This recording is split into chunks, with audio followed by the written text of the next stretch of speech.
आरोप केलेला आहे. नाही, मला या गोष्टीची काही जाणीव नाही आणि मला याची माहिती पण नाही.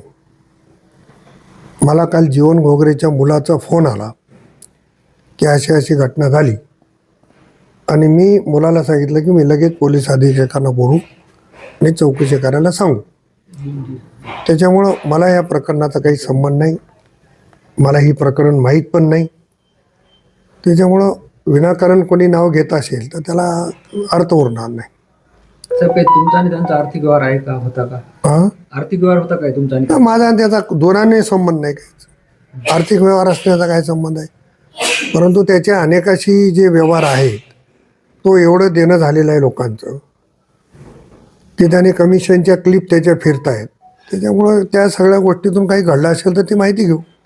सगळ्या आरोपामागचं कारण काय असेल? मग थेट तुमचं नाव घेणं, तुमच्या चिरंजीवाचं नाव घेणं? नाही, काय त्याच्या मागे कोणी असेल त्याच्यावर मला काही फार अधिक बोलायचं नाही.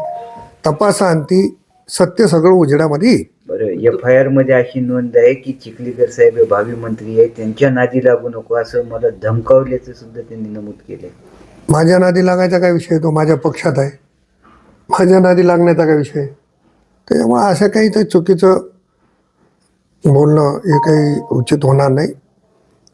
मी परवापासून तुम्हालाही माहीत आहे की निकाल लागले निवडणुकीचे, सगळ्या उमेदवारांना भेटणं, ज्या पराभूत झाले त्यांना भेटणं, दक्षिण भारतातली सगळ्यात मोठी यात्रा आहे माळेगाव, तिथं कार्यक्रमात राहणं, मी त्या कार्यक्रमामध्ये व्यस्त आहे. मला या गोष्टीची सुतारामही माहिती नाही. बरं, माध्यमांशी बोलताना त्यांनी असं सांगितलेलं आहे की हे माझं तिसरं अपहरण आहे. त्यात सोडून द्या आता, बाकी काय बोलते त्याला मी काही उत्तर द्यायला हे नाही आहे.